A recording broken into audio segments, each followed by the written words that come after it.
Hoy, en Laboratorio de Ideas, vamos a conocer de qué se trata la famosa teoría de la relatividad junto a Rafael Ferraro, director del Instituto de Astronomía y Física del Espacio de la UBA, el IAFE. Y momentos después, visitamos a la antropóloga Diana Rolandi para hablar, entre otros temas, del patrimonio arqueológico de nuestro país.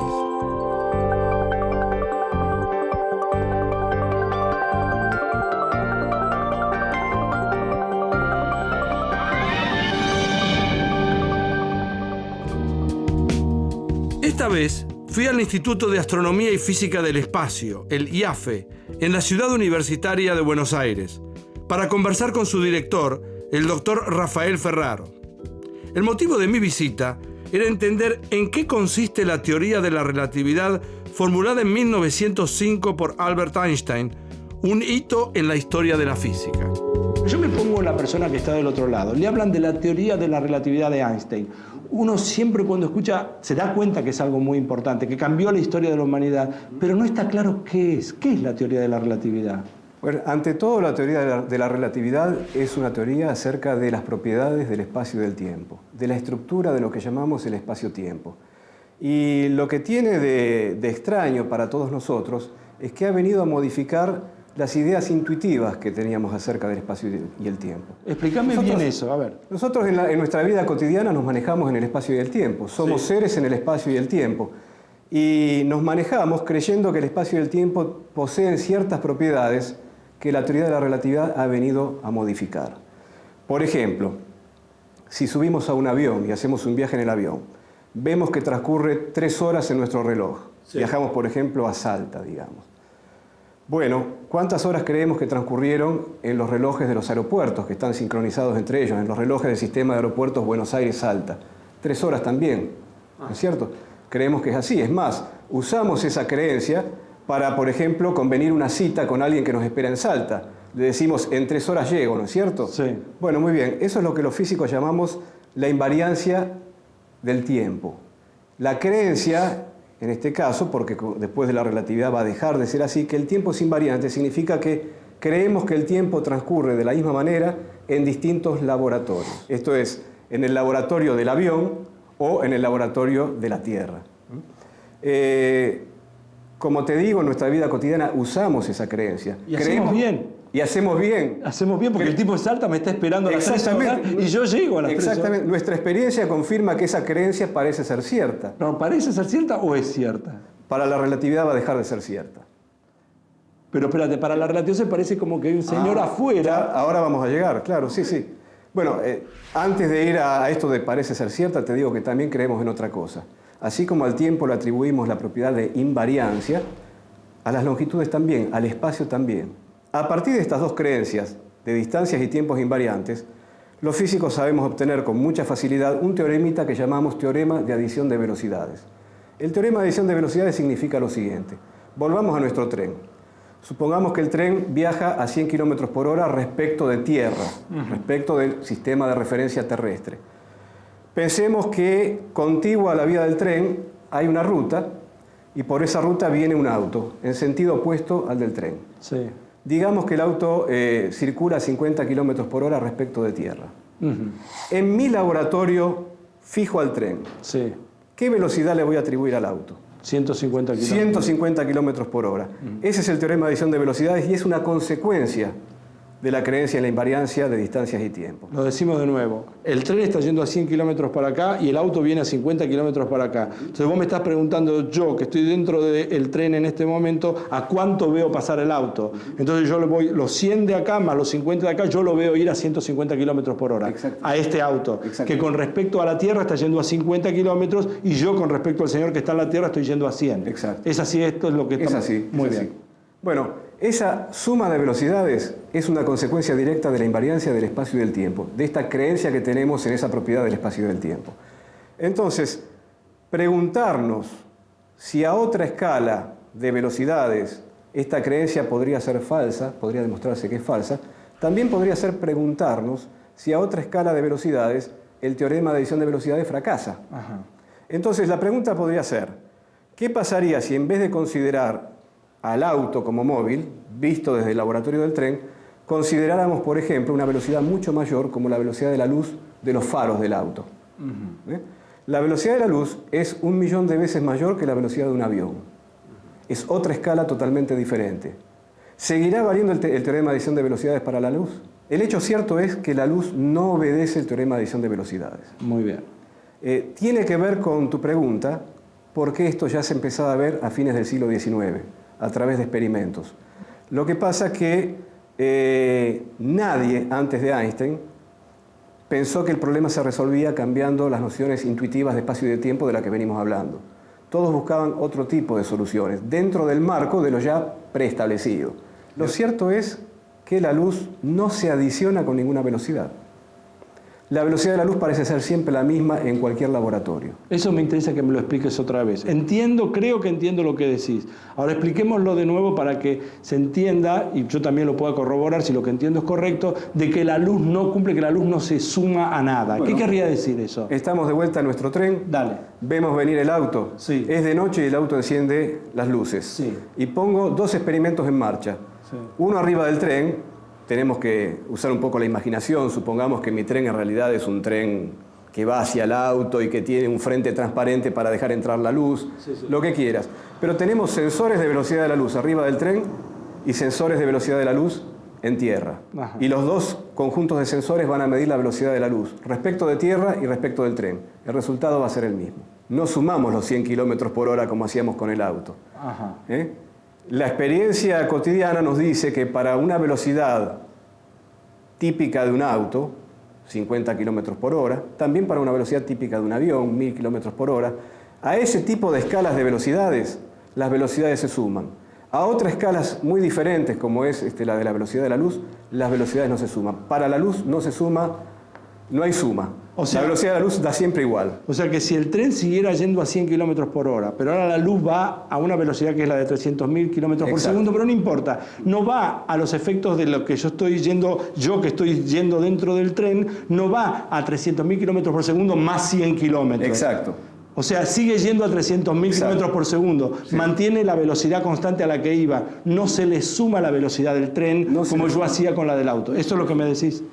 No se le suma. Y la relatividad va a explicar por qué no se le suma. En realidad, el teorema de adición de velocidades en relatividad va a ser diferente. Ajá. Va a ser una expresión más complicada. La ecuación para componer los movimientos en relatividad es más complicada que esa simple suma de la que veníamos hablando. La relatividad va a abandonar los invariantes de espacio, de longitudes y tiempos para sustituirlos por otro invariante. En lugar de ellos, lo que va a ser invariante va a ser una velocidad, la velocidad de la luz. La base de la teoría de la relatividad establece que todos los fenómenos físicos se producen a velocidad constante. Para aceptar que la velocidad de la luz es constante, desde donde se la mida, Einstein se vio obligado a aceptar que nada puede viajar más rápido que la luz y que ésta constituye el límite de velocidad del universo. ¿Por qué se llama teoría de la relatividad? Bueno, eso es una buena pregunta. El concepto de relatividad existe desde antes de Einstein en la física. La gente cree que relatividad es una idea que viene después de Einstein. No, relatividad es una idea anterior a Einstein. ¿Relatividad en qué? ¿Relatividad con respecto a qué? Bueno, relatividad alude al hecho de que el estado de movimiento de un laboratorio, el avión, como decíamos antes, no se puede revelar por ningún experimento físico. A ver, explícame. Yo estoy dentro de un avión y vos me querés preguntar si yo, por ejemplo, puedo darme cuenta de la velocidad a la que va el avión. Bueno, suponete que vos haces un experimento físico dentro del avión. A ver. Tenés una moneda en tu mano y dejás caer la moneda. Sí. La moneda cae al suelo a tus pies. Sí. Le demorará un cierto tiempo, una fracción de segundo en caer. ¿Es diferente en el avión que si la tiro acá? En tierra es exactamente igual. Si se cae tu moneda la moneda de tu mano en tierra, sí, va a caer en el mismo tiempo y va a caer también a tus pies. Sí. Es decir, lo que estamos viendo ahí es un fenómeno de la mecánica, el movimiento de un objeto, que se realiza exactamente igual a bordo de un avión que en tierra. Es decir, el estado del movimiento del avión no influye sobre el resultado de ese fenómeno. Entiendo. Por lo tanto, el estado de movimiento no tiene influencia sobre las leyes de la mecánica, diríamos en ese caso. El estado de movimiento del avión no es revelable por un fenómeno mecánico. Vos me vas a decir, bueno, pero ¿y qué pasa si yo abro la ventanilla del avión y detecto que el avión se está moviendo respecto de una nube que pasa al lado de la ventanilla. Sí. Bueno, en ese caso no estás detectando el movimiento del avión. Lo que estás detectando, no lo estás detectando en el sentido absoluto de movimiento. Lo que estás detectando es el movimiento relativo a la nube. Sí. O el movimiento relativo a la Tierra, si fuera el caso. Lo único que puedes detectar, intercambiando información con el exterior de tu laboratorio, es el movimiento relativo. Pero no podés decidir si es el avión el que se mueve y la nube la que está quieta, o viceversa. Si yo quiero atender al principio de relatividad, si yo quiero formular una ley física que se cumpla exactamente igual en un laboratorio fijo a tierra, o en el laboratorio fijo al avión, o en cualquier laboratorio, yo voy a tener que formularla atendiendo a cómo se transforman esas distancias y tiempos que están en las leyes al cambiar de laboratorio. Entonces, si yo creo que las distancias y los tiempos no cambian al cambiar de laboratorio, voy a formular las leyes de física de una manera para atender al principio de relatividad. Si creo en otra cosa, la formularé de otra manera. Ocurre que las leyes de la física newtoniana, que dominaron la física hasta fines del siglo XIX... Las que usamos en la vida cotidiana, a las escalas que medimos nosotros, los que vivimos caminando y no somos físicos. Esas leyes que usamos en la vida cotidiana están formuladas bajo la creencia de que las distancias y tiempos son invariables. En el año 1688, Isaac Newton sentó las bases de la mecánica clásica a través de las leyes de inercia y fuerza y la ley de acción y reacción. Además de estas leyes de movimiento, también enunció la ley de gravitación. Con estas 4 leyes se pudo explicar por primera vez hechos tan variados como por qué las manzanas se caen de los árboles y por qué la luna orbita alrededor de la Tierra. Es decir, atienden al principio de relatividad del que habíamos hablado, esta idea de que las leyes tienen que ser iguales en 2 laboratorios diferentes, bajo la creencia de que las distancias y los tiempos son invariantes. Ahora, ¿qué ocurrió entonces a fines del siglo XIX para que se abandone esta creencia? Ocurrió que nació un nuevo cuerpo teórico dentro de la física, que eran las leyes del electromagnetismo. Y como sabemos, la luz es una onda electromagnética. Entonces, la pregunta era si esas leyes atendían o no al principio de relatividad. Las leyes del electromagnetismo. Del electromagnetismo que había las leyes sido, de Maxwell. Son las leyes de Maxwell. Maxwell las creó en la segunda mitad del siglo XIX. Entonces, esas leyes en particular describen la propagación de la luz, porque la luz es una onda electromagnética. Y en esas leyes también intervienen las nociones de espacio y de tiempo. La pregunta es si esas leyes tenían que cumplir o no el principio de relatividad. Entonces, o abandonábamos esas nociones intuitivas para que las leyes del electromagnetismo cumplan el principio de relatividad, o nos quedábamos con las viejas para que las leyes de Newton cumplan el principio de relatividad. ¿Qué hacíamos frente a esa disyuntiva? Y apareció Einstein. Y Einstein privilegió a las leyes de Maxwell. James Clerk Maxwell fue un físico británico del siglo XIX que predijo la existencia de ondas electromagnéticas y sugirió que la luz podía ser un ejemplo de este tipo de ondas. Maxwell murió antes de que se inventara la radio, pero hoy sabemos que tanto la luz, el calor, las microondas y las ondas de radio y de televisión son todas ondas electromagnéticas. Lo que ocurrió es que Einstein se tuvo que preocupar de rehacer la mecánica de Newton para adaptarla a las nuevas nociones de espacio y de tiempo. Por lo tanto, en la mecánica de Newton aparecen ahora, una vez reformulada relativísticamente, aparecen cosas distintas a las ya conocidas cuando nos acercamos a esas velocidades. Que con las herramientas de la relatividad general podemos hacer cosmología, podemos entender cómo funciona el universo como un todo, cómo evoluciona. Ahora sabemos que el universo está en expansión y todo eso lo entendemos en el marco teórico de la relatividad general. O aún entonces la teoría del Big Bang también uno podría decir que el hecho de que a alguien se le hubiera ocurrido de que esto pasó tiene que ver, o sea, tiene un punto de contacto. Poder concebir el Big Bang tiene que ver con la existencia previa de la relatividad general, si no, no había marco teórico donde concebirlo. Gracias, Rafael.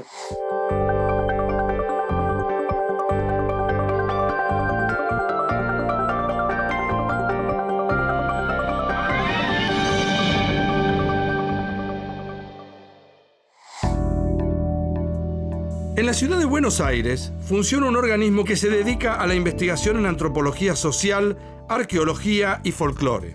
Se trata del Instituto Nacional de Antropología y Pensamiento Latinoamericano, que fue fundado en el año 43 por el maestro Juan Alfonso Carrizo.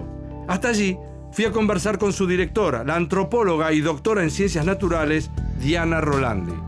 Usted me dice que este es un instituto de investigación. Sí. ¿Qué se investiga? Se investiga, bueno, la arqueología, que es por ahí el tema que primero vamos a hablar, se investiga, digamos, cómo eran las formas de vida, las estrategias de vida de los grupos humanos que no nos dejaron ningún tipo de escritura y que a través de otros métodos, entre ellos es la excavación arqueológica, se trata de recuperar, de restablecer, de explicar cómo fueron estos procesos culturales en esa época. ¿De qué año estamos hablando? ¿De qué época estamos hablando? Y no, había estamos escritura. hablando de antes de Cristo, ¿no? Para ubicar, hace 4.000, 5.000, bueno, por ejemplo, hay sitios de 9.000, 10.000 años antes del presente. ¿Que están ubicados geográficamente dónde en el país? En todo nuestro territorio, desde Patagonia hasta todo el noroeste, nordeste, según hay distintos tipos de culturas y hay distintas formas de expresión de esas culturas. Y están que ubicadas. le interrumpo una vez Sí. más, porque yo sé que usted tiene una línea de pensamiento, pero yo le quiero preguntar porque me despierta mucha curiosidad, que usted me diga, por ejemplo, si están haciendo investigaciones, si están tratando de descubrir cómo era la vida en esa época, a pesar de que no hay un registro escrito, entonces, ¿cuáles fueron los últimos descubrimientos? ¿Dónde están basados? ¿En qué lugar? ¿Qué es lo último que ha habido en el país que usted nos pueda contar? Claro, lo que pasa es que uno no está hablando así como de descubrimientos. Cada vez se hace un aporte más de explicar, por ejemplo, si usted trabaja en determinadas estrategias de vida, cómo se adaptaron, por ejemplo, grupos en la estepa de Patagonia y cómo esos grupos se adaptaron en los bosques y qué tipo de alimentación. Y hay distintas formas de alimentación, qué tipos de material usaron, qué tipos de obsidianas, por ejemplo, que es una piedra con la cual se hacen las puntas de flecha, las puntas de proyectil. ¿Dónde la obsidiana, que es una materia volcánica, dónde se conseguía? Porque a veces estos grupos caminaban mucho para ir a obtener estas obsidianas. Entonces, ¿cómo se obtenían estas obsidianas? Pero si usted va más hacia el noroeste, ¿qué tipos de estrategias, por ejemplo, tuvieron para la domesticación de los animales? Porque tuvieron que domesticar la llama. ¿Cómo la domesticar la llama? Esto se va haciendo a través de estudios que cada uno va aportando algo más. No es que uno dice, bueno, hoy descubrimos, qué sé yo, por ahí puede ser cosas más impactantes como Egipto. En ese sentido, no, la arqueología argentina no es así, es impactante de los templos mayas o de algunos sitios incaicos. Es mucho más sencilla, pero también es tan interesante como lo otro. Entonces, a veces no es que es un descubrimiento en sí mismo, es una serie de estudios que uno le van permitiendo conocer y saber cómo eran las formas de vida. Por ejemplo, si usted va a un sitio y hace excavación y encuentra restos de pintura y las encuentra en las paredes, asocia cómo pintaba, si están los pinceles, si hay hisopos que se utilizan para pintar. Si no, ¿Había hisopos? Hay en muchos lados hay también.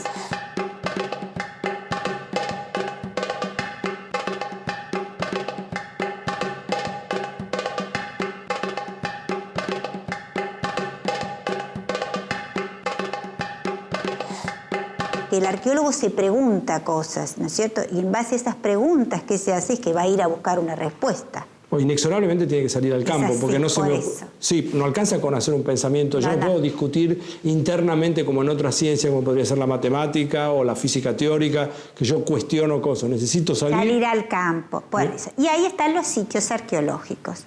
¿Y qué pasa con los sitios arqueológicos? Usted tiene que saber cómo se excava, se hacen cuadrículas, se hace el investigador de un sitio, va escapando por capas que pueden ser naturales o artificiales, según quiera, y va constatando todo en el registro. Es decir, va constatando los artefactos que son los instrumentos que transformó el hombre, o va constatando si hay, por ejemplo, semillas o si hay huesos, porque eso nos pueden dar pautas de qué tipo de alimentación tuvieron o si fueron reutilizados, cómo fueron utilizados esos huesos. Aparecen estructuras como pueden ser fogones y eso nos da posibilidad de pautas de cómo hacían la comida, cómo cocinaban, cómo se instalaban en el lugar, y también nos permite recoger, por ejemplo, carbón para fecharlo a través de los métodos de carbono 14. Eso es una simplificación. El método del carbono 14 para determinar la antigüedad. Exactamente, que es uno de los más usados.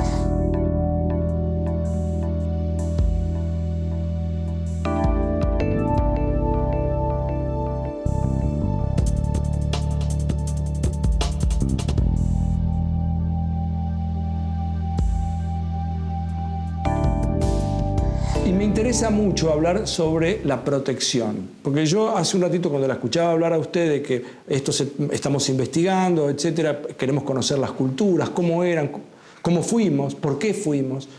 Ahora, yo sé que usted es defensora del patrimonio nacional. Ahora, cuando uno necesita defender algo es porque hay otro que lo ataca. Entonces, ¿qué hay que defender y quiénes son los que lo atacan? Bueno, a ver, es un tema complejo. Yo parezco a veces la mala de la película en esto y no es así. Yo lo que quiero es tratar que la gente comprenda, por eso le expliqué cómo es una excavación y por eso le explico las relaciones que están del sitio con el entorno, porque eso es fundamental. ¿Qué pasa cuando una persona va a saquear un sitio? La persona saquea un sitio en busca de un objeto determinado. No le importan las relaciones, lo que nosotros llamamos el contexto.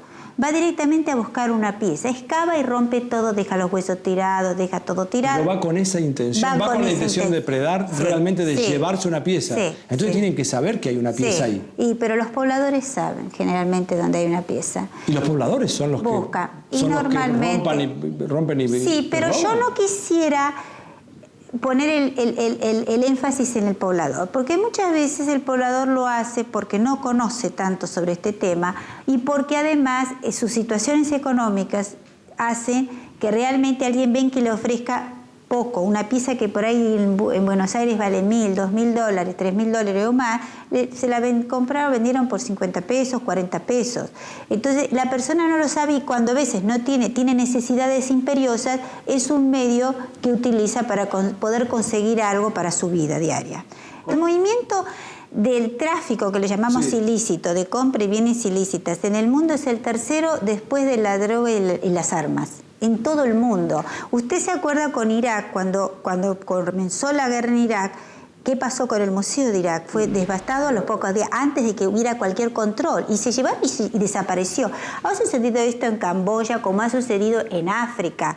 Por eso, por ejemplo, el ICON hizo una lista roja. El ICON, que es un Instituto Internacional de Protección de los Museos, que organiza los museos, hizo una lista roja de bienes en peligro, por ejemplo, en África, donde pone ciertas culturas que se están totalmente de cultura perdiendo absolutamente todo. ¿Por qué? Porque hay un tráfico que va ¿a dónde? A los países ricos, porque esto es la verdad. ¿A dónde va a parar lo nuestro? Va a parar a Europa. Los principales compradores nuestros son España, Suiza, Italia e Inglaterra, y Estados Unidos y Canadá, sobre todo en cuestiones paleontológicas. Si hay alguien que compró, yo no sé si es el intermediario, finalmente las piezas terminan en museos, por ejemplo, o en colecciones privadas. Esas piezas no son originarias de esos lugares. Alguien se las llevó, no es que son... Y si no, ¿por qué no llevan un registro? Primero, hay cuestiones de ética en los museos. Hay un término muy complicado, se llama código de deontología. ¿Código de qué? Deontología, que lo ha dado este ICOM, que justamente es un código de ética que firman todos los museos y están adheridos todos los museos, la Argentina está adherida, en el cual justamente se respeta que si un museo va a comprar una pieza, tiene que tener la seguridad que esa pieza no fue saqueada, no fue robada, no proviene ilícitamente. Y bueno, tiene que traer la documentación. En nuestro país, por eso dije en nuestro país, tenemos una ley. Hubo una ley, la 9080 del año 1913, que en realidad fue pionera, si uno lo piensa, de la época, y ahora se acaba de sancionar una nueva ley, la 25.743. En esta ley lo que se pide, y que eso es que es importante que lo entiendan, es que se registren los materiales. Si usted tiene un coleccionista particular y tiene una colección, la tiene que registrar. Lo que el Estado le dice es, todas las piezas arqueológicas son dominio del Estado, porque no hay un particular que pueda ser dominio de algo que fue hecho tantos años atrás y se encuentra debajo de la tierra, debajo del agua o en la superficie. Pero si una persona, doctora, compró una pintura o compró una vasija, por ejemplo, se la compró a alguien de buena fe, a hoy, digamos, la tiene en su casa, yo no estoy en contra suyo, estoy tratando de entender. Esa persona podría decirle, mire, yo esto lo pagué $5.000, lo pagué hace 10 años, es mío, ¿y quién se lo vendió? Y mire, no sé quién me lo vendió, me lo vendieron. El tema es que hay que registrar estos materiales. Uno viene y lo registra en las provincias o en el gobierno de la Ciudad de Buenos Aires o si en entidades nacionales en este instituto. ¿El registro qué es? Es para que yo sé que usted tiene 10 piezas. A partir de ahora usted no puede aumentar su colección. No, porque la única manera que una persona particular tiene para acrecentar su colección es o comprando una pieza robada de un museo o saqueando un sitio, porque si no, ¿de dónde viene la pieza? Pero entonces la ley le está dando la oportunidad a la persona que ya tiene la edad de blanquear toda la situación. Claro, de blanquear su situación. Ya venció los plazos, pero todavía tenemos cierta benignidad para que ellos las registren.